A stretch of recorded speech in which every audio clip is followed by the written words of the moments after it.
Well, we're at the end of our task, our journey, and it was a successful journey. And so now I'm going to take you guys to the beginning of the journey. And what is a journey? It's me learning or getting familiar with all the cool shit my drone does.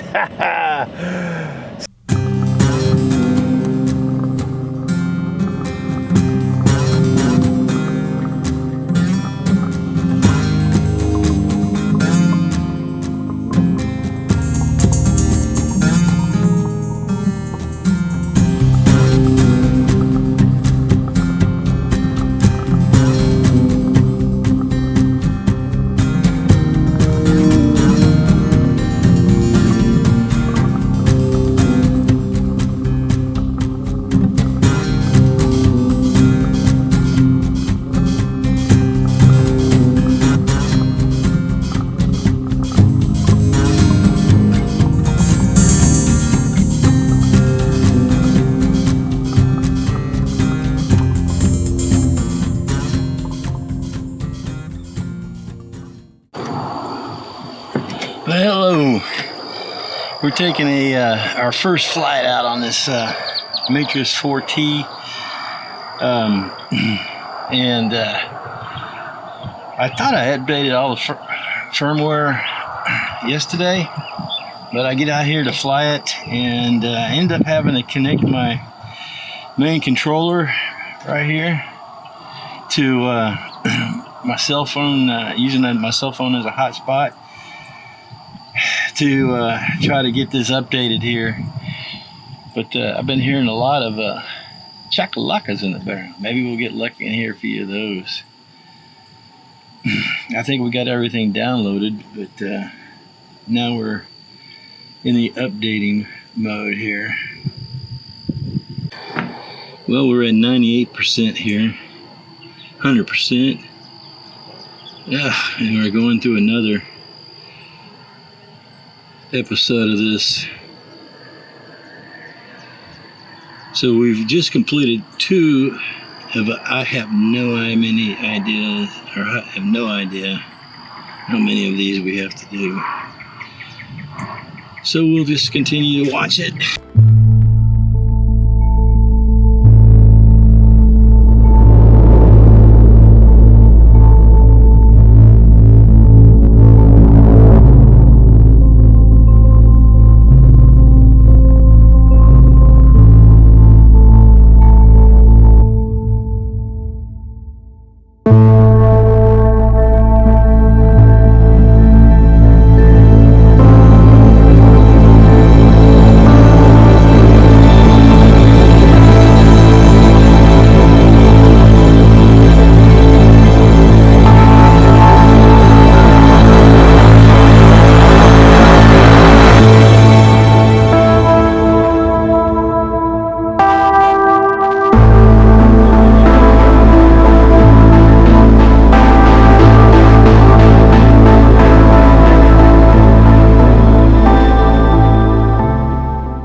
Do that.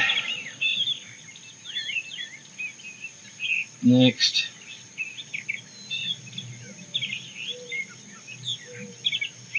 No, I watched, I'm going to go ahead and let this start off. Moving to start point. Home point updated. Chip map to confirm. With this, the home was, I guess this whole property was donated to Texas Park and Wildlife, and the home that they lived in is where we're going to go view. Now, this home is quite impressive in the fact that all four walls are like 4 inches, 6 inches worth of concrete. Yet the entire roof caved in, And I don't see any steel plates or anything like that on the tops where they could actually weld roof in. But I have no idea. In the videos I took does actually show the roof inside the house, but I haven't really had time to take the to look at the videos and determine what material was used. Are there any weld plates in there? Or what kind of bracing was used on the home for the roof? But the actual home itself was pretty solid. You know, I think what's happening around the thermal episode going, and yeah, that's what it is. Here, and I'm not showing that picture right now. I probably need to see if I can find that picture. But I remember I came up here and on this log a couple of times actually. It might just be the fact that that log reflected in the sun.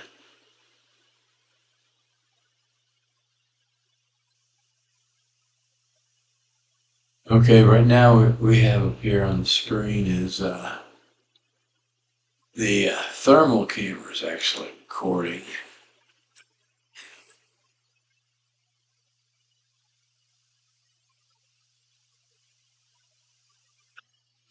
Bright white spots are where the heat is, and most of those are birds. You know what? I didn't even recognize that at first, but now that I'm watching it on a bigger monitor, for you guys who watch my videos on a phone, you're missing out.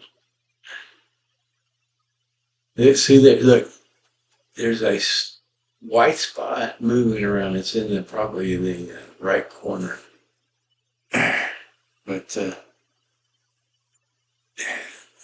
this was more in the middle, and what seemed to be that branch, that white branch.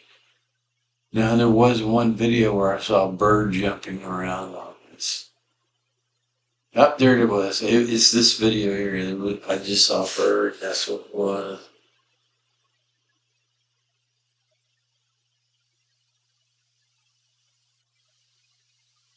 See that now? There's a white moving spot, kind of the center right upper.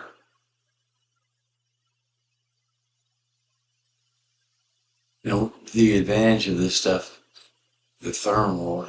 See that bright spot there? Now when I switch over to a regular camera and zoom in on this, there's something hidden under the tree. You're going to see this. And I didn't fly down and see what it was because I didn't want to put a spoon in the pot. But you see that? There's something underneath those trees.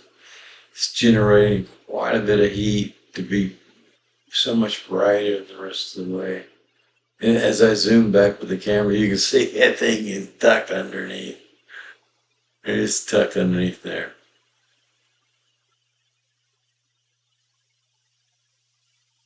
But that's what these thermal cameras can do for you. It can count your wildlife. It can uncover something you didn't even look at. It can count your cattle.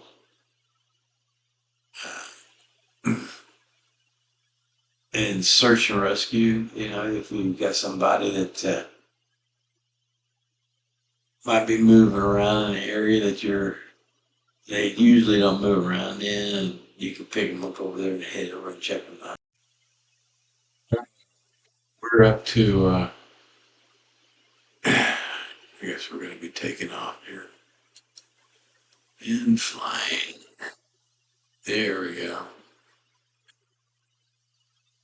Kind of a cool color, cool palette of green, right?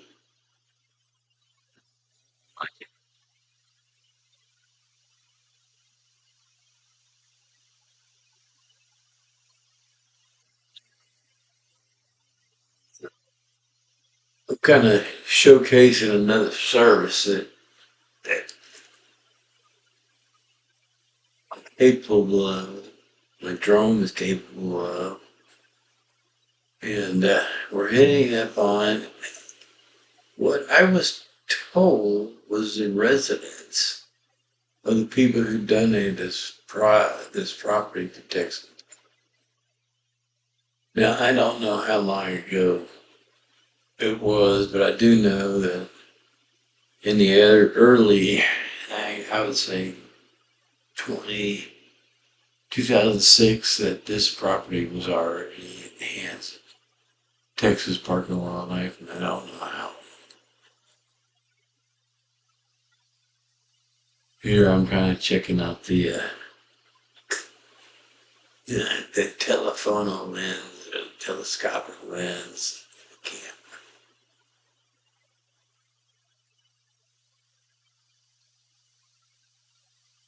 It's kind of, they had the steel bars on the windows. But they don't really, I mean, from what I look in the top, there's not really a second floor or floor. Okay, that building's tall enough to be 2 floors, and it's got the windows to be 2 floors. But if you look down the top, there ain't no floor, there ain't no roof. You gotta wonder what happened to that.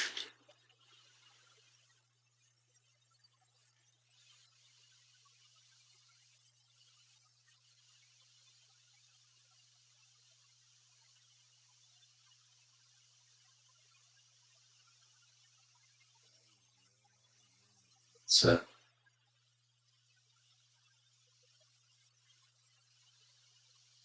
video here.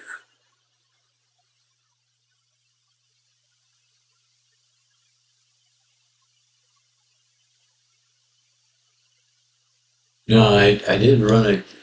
One of the other things I offer is that we can build 3D and 2D.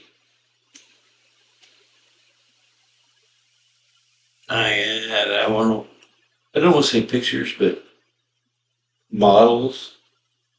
It's actually a model. And what we do is we fly over there and take the pictures, and there's a lot that can be determined from these pictures.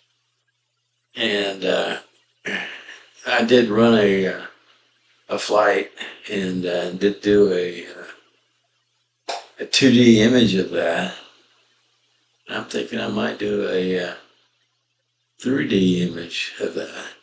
But one thing I want to note here is that the technology that we have in place today, they're not utilizing video. They're utilizing the snap speed of a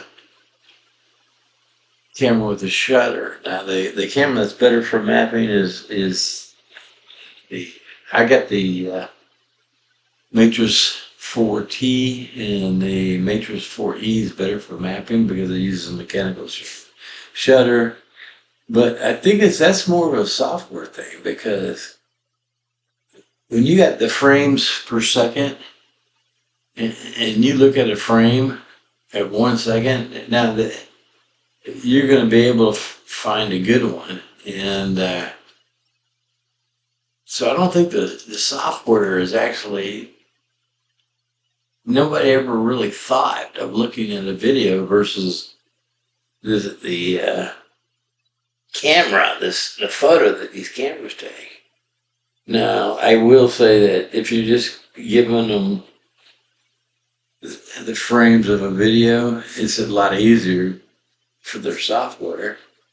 But if their software had to go and look at the video and then maybe use a little bit of technology as Facebook uses, that a guy who has experience knows how to develop a robot who can determine that, yeah, this is a good picture versus this is a picture that's not that good. And I hate to throw this out here, but they call that artificial intelligence, but it's not intelligence. That's what kills me. It is the outputs you get from those things are based on the data input, and that whether it was already predetermined on what path to take when you receive that data. If you look in there, you don't see a second floor. No, I gotta admit, I don't even see a roof in there, man. Well, there is a pile of crap in there.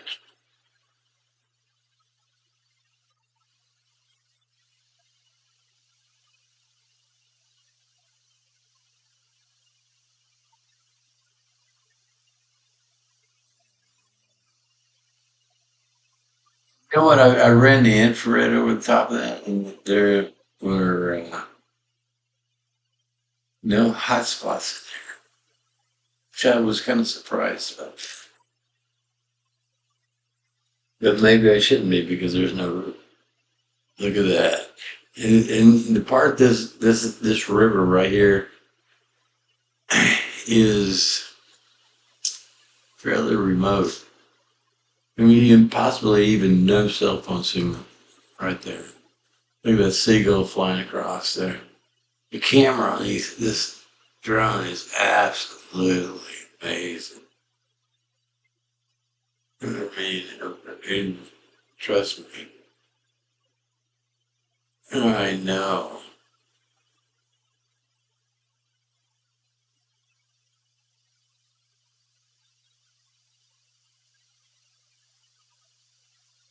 Again, on all these different shades of greens. Absolutely beautiful. You know, when I was filming these videos, there was it was 3 days in a row, so I'm kind of mixing this up a bit, trying to make it interesting, trying to tell a story, trying to capture your attention. And what we're doing here is the overall purpose is to build my abilities to work with this drone. At the same time, to try to show you a piece of property in a way that maybe you've never seen it. Well, I'm pretty sure it's a way you've never seen it. Even if you've been there, you probably never seen it.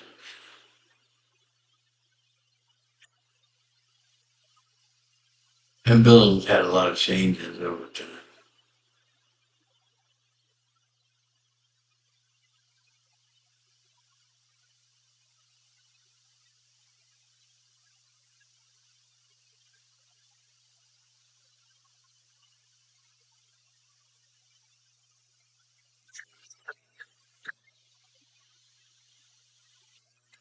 Down on this piece of property, we went standby, my son and I did. The guy who's in charge of controlling, his name was Sammy. And he told me from the camera doctors and said, hey, you guys are willing to sit together, we got a place for you. So what we're coming upon is the blind where we set it. Now keep in mind, it was many years ago, but the basic setup was kind of like this in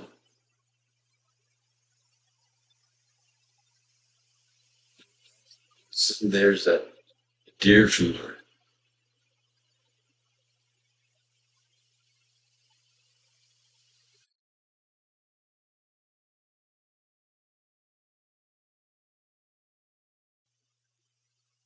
Here we go. What we're kind of testing out the camera lens, and I shouldn't say testing now. We're kind of showing you the capabilities that I've noticed there. We're on a zoom, and I'm actually quite far away when I'm looking at, and this is an area that they Texas Park and Wildlife has a deer blind up, and it's one of the hunting. I think it's number 3, as a matter of fact. My son and I have hunted it before.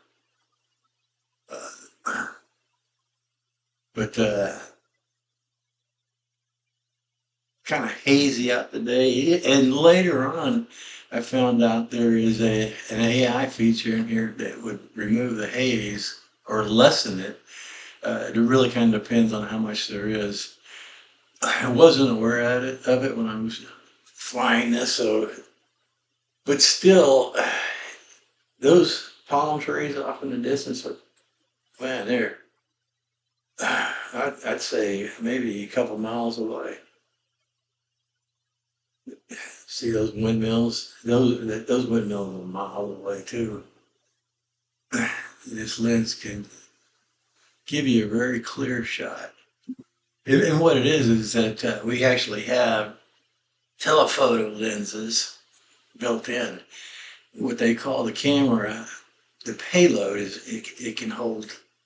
Most of the time they hold one camera for your recreational domes. This one here has got a lot of stuff it holds.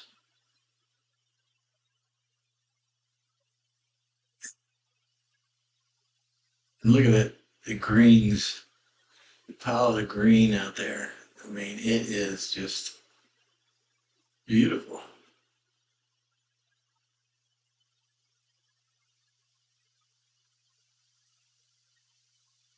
So, if you're looking for a video that can either showcase your place, or if you wanted to make an inspection on under bridges or electrical power lines, this dome can do it.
Moving to start point. Home point updated. Check map to confirm. We're okay.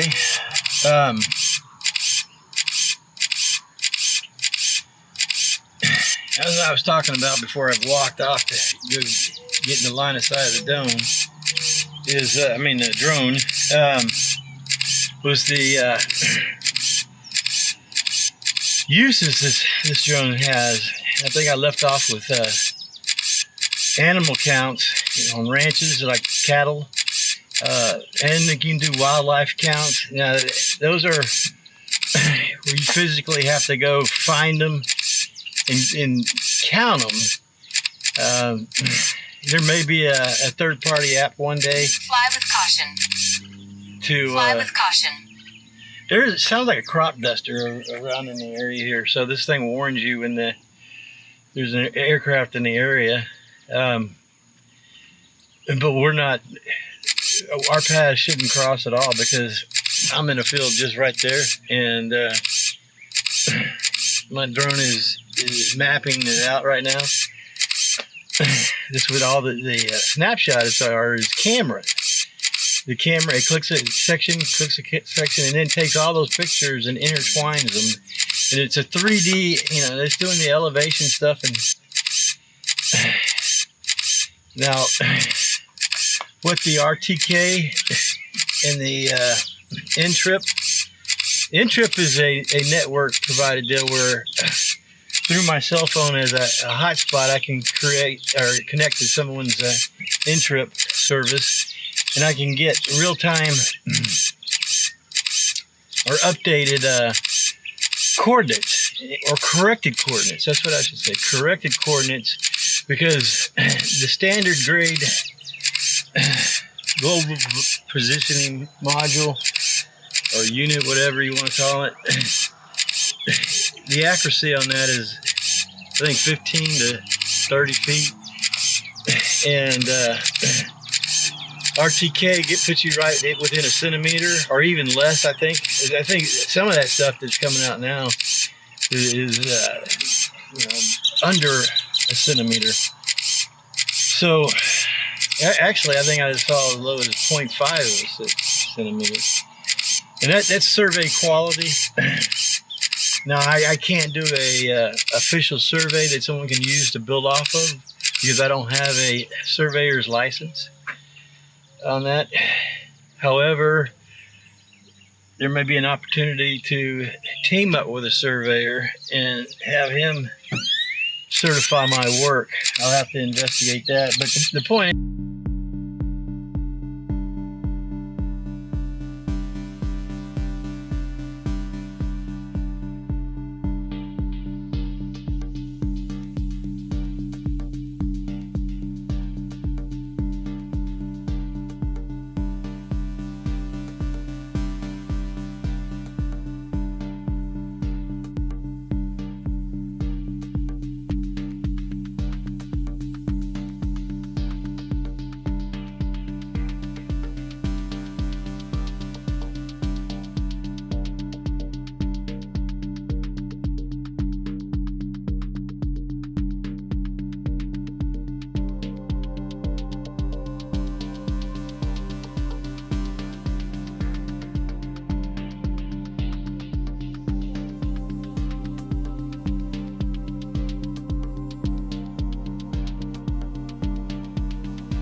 All right, what we're doing here is we were looking at the radar and we saw a white spot. And we're zooming in to see if we can find what that was. My guess is a bird.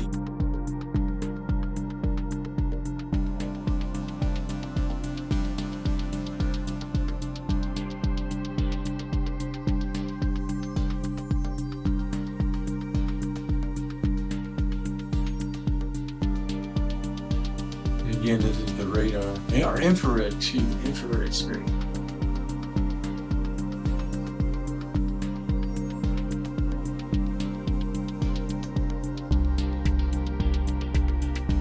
The brown grass, it heats up, also turns white in the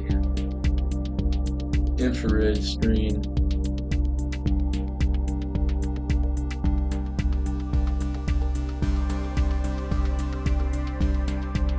Thermal screen.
Yep, we're still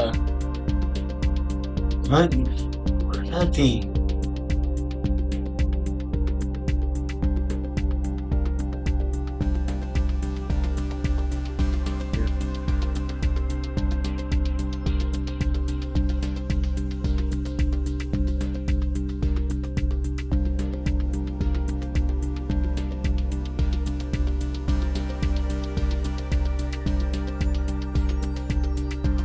Little flash of the telephoto lens. You can see how much zoom you get out of it and how clear the picture is.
There's a deer blind right there. About mid left of the screen. Deer feeder over there. Bird just flew across the open area there.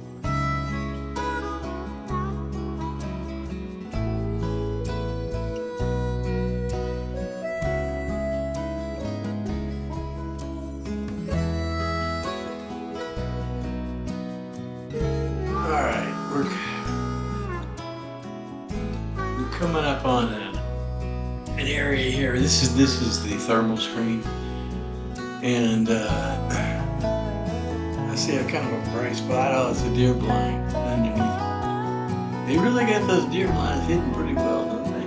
Especially for her.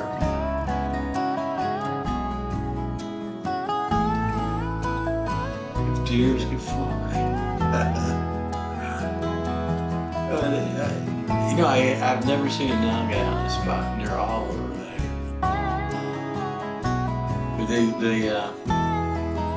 white spot on that deer blind comes up pretty hot there. I would like to see some deer in this, but you know, even my trail cameras are. I'm not seeing too much. I guess the high grass, plenty to eat. They don't have to roam too far. It's pretty hot.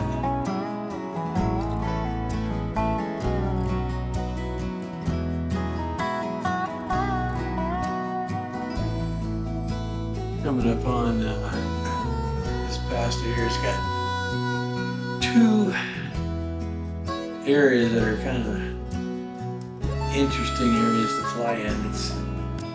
It's a safe area, and you've got two areas like that tree on the left, and there's a tree on the right surrounded by a little pond, I guess, and the tree appears to be on a little island.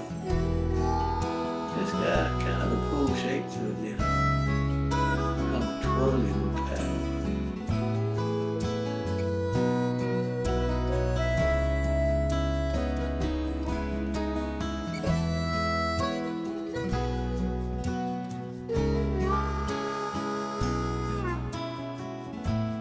It just fades, you know, shades of green, 50 shades of green on this thing.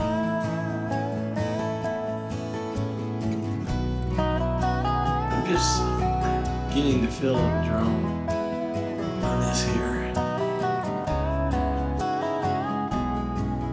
Yeah, most of the flights that I'll get hired out for will be pre-programmed flights, but there are those occasions that I will need to manually fly it on my own. So. And I can do that. And I can actually do it pretty well.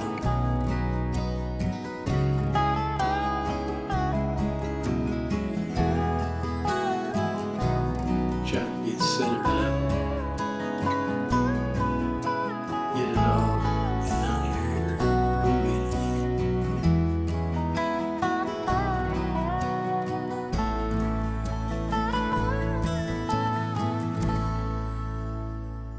Just let the music play in the background.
So I've initiated the return to home command, and the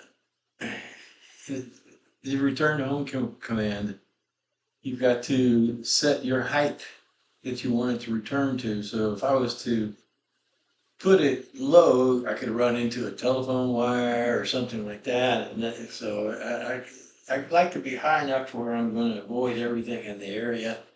And the drone is designed on that command to come straight down after it hits. So when you program that feature, you just got to make sure that the area you're in, the amount of feet you want it to rise to, you can set this dome up to where it uses the sensors and finds the quickest way home. So the problem with there's two ways now. The way I've got it right now is that I know what this drone's supposed to do, and the other way, it's up to the drone. So you take your choice. We're here. This is day 4. I guess it is. But on day 1, what we accomplished was the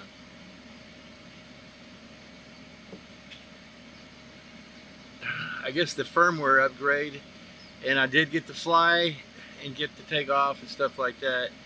Day 2 was actually getting myself familiar with flying the machine, and in the evening what I was able to do is go home, and after I flew the place I found some points of interest, and then I wanted to get to where I could create a map for that point of interest. So I was able to create a route, and flew the route on the 3rd day, through several routes on the 3rd day, and then came home, and then I had to figure out what map service I wanted to use. It takes all the data and turns it into a map, and then figure out how to use the service. So I got it. I created a map. I'm in the process of creating a second one. Today we're going to maybe review one of those sites and get better data. But I'm going to be looking for wildlife this morning with the infrared, and because I saw that I was missing some stuff when I was looking at the video yesterday. So we're going to get after it, and we'll get right back to you here in a sec. 4, 3, 2. Taking off. Check map to confirm.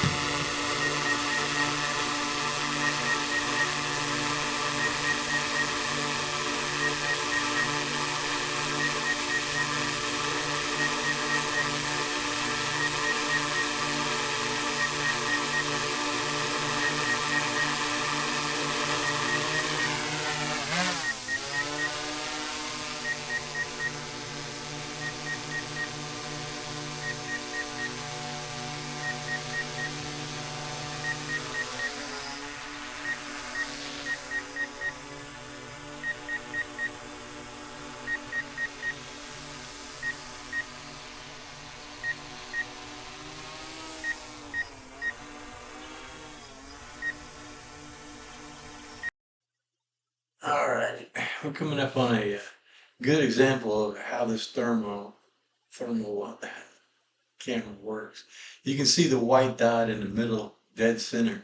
Now I do my controller have crosshairs, and so I know, I line it up to with that white dot, and then I switch over to the Tele Camera, and you can see there's 2 chocolates, the kind of the bottom left there, and I'm going to go recenter again with my telecam, because I'm pretty far away. I'm actually pretty far. I got to get to zoom in at that, and keep in mind I'm just floating in the air with all sorts of environmental aspects pushing me around, but the drone actually does a pretty good job of holding still.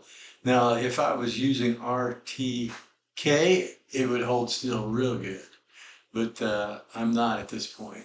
There you go. I got a pretty good zoom in of the two chakalakas that were sitting in that tree. And I can only imagine that a deer or an alligator would be much bigger.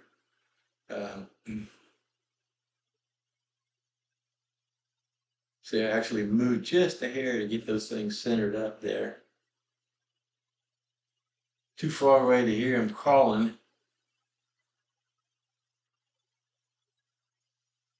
But I think that's pretty cool. I really do. To be able to see that little white dot, zoom in. And you're talking about, if you're searching for game, that is a big advantage right there. Huge advantage.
Check out.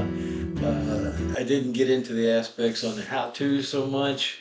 I could do that on that, but right now that's not currently in my. It's not something I do. Put it that way. But I wanted you guys, and I wanted the people who may be interested in my services to see the drone in action. Wanted to see me in action. And I think the video accomplished that, and there'll be more to come. More cool stuff too, I'm sure. But I hope you guys enjoy the day. We're down and out.